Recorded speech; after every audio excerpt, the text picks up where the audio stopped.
The World Economic Forum, a globalist circus notorious for shoving woke, green-obsessed policies down the world's throat and orchestrating a lockstep approach from governments worldwide for the destruction of the world, herds elites and bureaucrats to plot their next moves. Its mastermind, Klaus Schwab, just got the boot, or retired, following accusations of sexual harassment and other inappropriate behaviours. Imagine. Now, the WEF has tapped two new overlords to keep their dystopian show running. And apparently, in the process of appointing Larry Fink from Blackrock as the new co-chair, they've also alleged that there was no misconduct found in Klaus Schwab. Okay. The World Economic Forum has elected Blackrock CEO Larry Fink and Roche Holding Vice Chair André Hoffmann to serve as interim co-chairs of its board. Last Friday, the WEF announced that the investigation into Klaus Schwab had reportedly found no misconduct by the former chairman and founder. In the same press release, the globalist organization also announced Fink and Hoffmann as new interim leaders. Now, Schwab was under investigation in April after a whistleblower alleged financial impropriety and behavioral issues, which we just mentioned to you. The 87-year-old Schwab had already resigned from his position as chairman of the board shortly before the investigation was launched.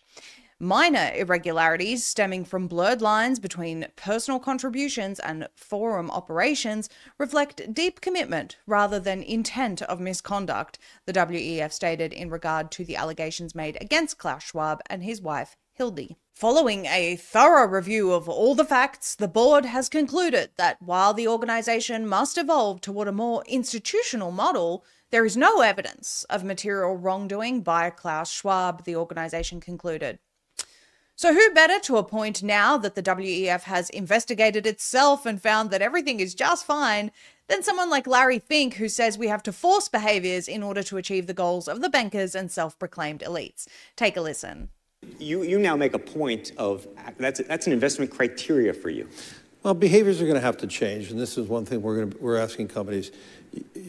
You have to force behaviors, and at Blackrock we are forcing behaviors. 54% of the incoming class are women. We added 4 more points in terms of diverse employment this year. And what we are doing internally is if you don't achieve these levels of impact, your compensation could be impacted, okay? We're doing the same thing. And so it's just, you have to force behaviors.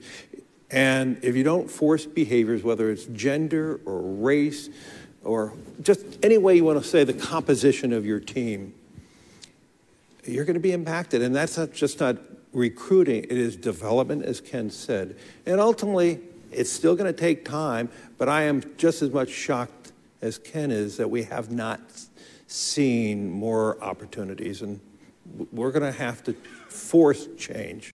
Larry Fink and his Blackrock empire, the poster boys of cutthroat capitalism, now steering the World Economic Forum, and we highly doubt his ideology of forcing behaviours that have led to disastrous DEI policies and the green agenda push worldwide have changed. Known for sinking their claws into virtually every major company, bank, and property deal globally, BlackRock's private equity and venture capital moves have turned markets into their personal playground. Remember our recent expose on their build-to-rent scheme? It's BlackRock and their cronies pricing out regular folks, chaining them to a lifetime of renting with zero shot at ever owning a home. Fink sliding into the WEF's leadership with its chilling "you'll own nothing and be happy" mantra feels like the final nail in the coffin for individual freedom. But someone we haven't heard as much about is the other co-chair, André Hoffmann. According to Wikipedia, André Hoffmann is a Swiss billionaire and businessman, environmentalist, and philanthropist. Gosh, he sounds just like Bill Gates. The great-grandson of Fritz Hoffmann La Roche, who founded the drug company Roche Holding in 1896. We'll talk about that in a moment. He's currently the vice chairman of the company. As of November 2020, his estimated net worth is over US $5 billion.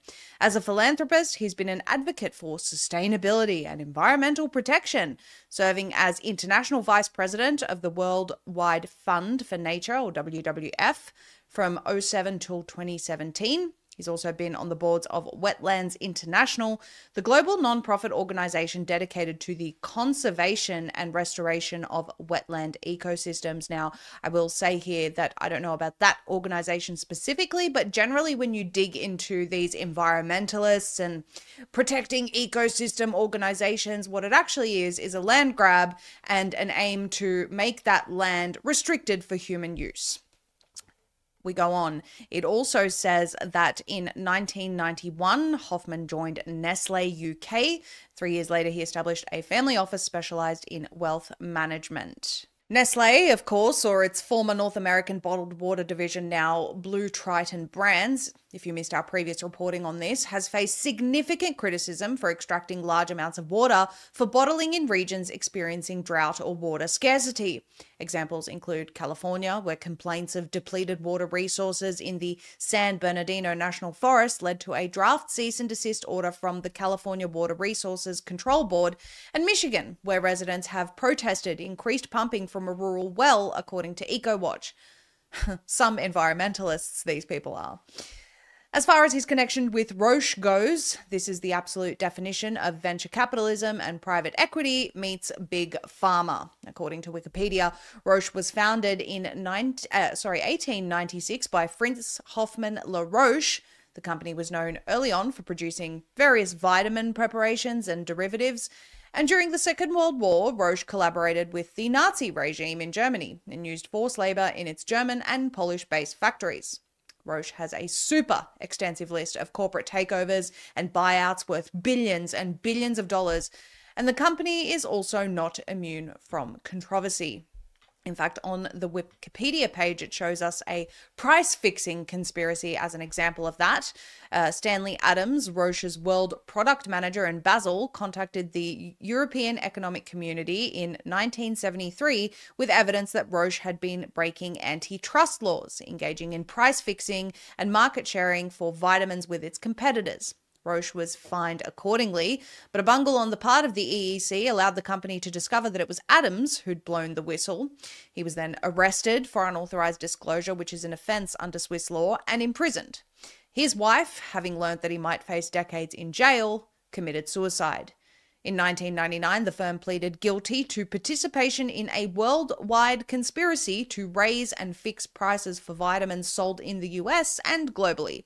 Hoffmann La Roche paid $500 million in criminal fines to the United States. So, much like Pfizer, huge fines, nowhere near the money they actually make, and they continue to operate despite this criminal behavior. And governments let them. If you or me acted in this manner, we'd be behind bars for life, and our family name would be tarnished forever. Our descendants would be shunned by society for generations. But not these guys. So why are we telling you all of this? Well, these people that sit atop up there with the self-proclaimed elites who determine how we should live, how the climate should be manipulated, what we should be able to own or not own, and whether we should be happy about it. These people are the definition of globalists. They are not like us. They've never lived like us. They've never gone paycheck to paycheck. They've never worked a hard day in their life using their hands, working a farm, physically building anything.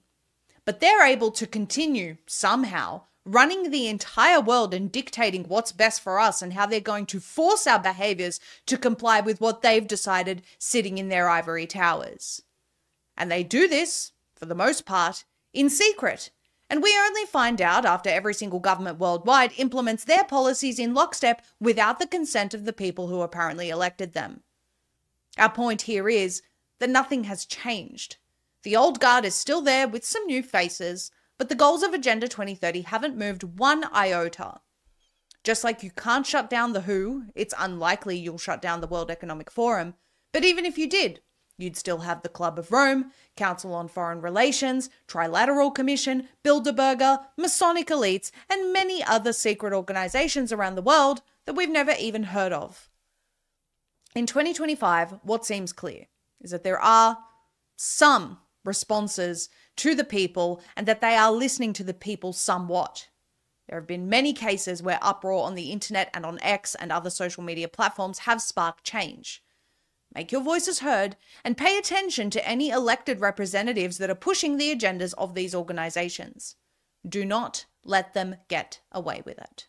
There are things that you can do to keep yourself fit, healthy, and protected in this world where it seems like attacks on our health come from all sides. Take charge of your health with the Energetic Health Institute, giving you the tools to lead a healthier, more balanced life, brought to you by Dr. Henry Ealy and doctors just like him. True healers and physicians who are making people well successfully outside of Big Pharma. Visit myehialoha.org/#VFox and join their live conferences, virtual solutions summit, engaging Q&A sessions with their first-class, heart-centered professionals, and access all past event replays anytime, anywhere. You can also join the Healing for the Ages community led by Drs. Brian Ardis, Ed Group, Henry Ealy, and Jana Schmidt, and become part of a movement dedicated to building a healthier future where health and healing come first. All of these invaluable resources are a whopping 30% off when you use code VFOX. Again, that link is myehialoha.org/#VFox with promo code VFox for 30% off.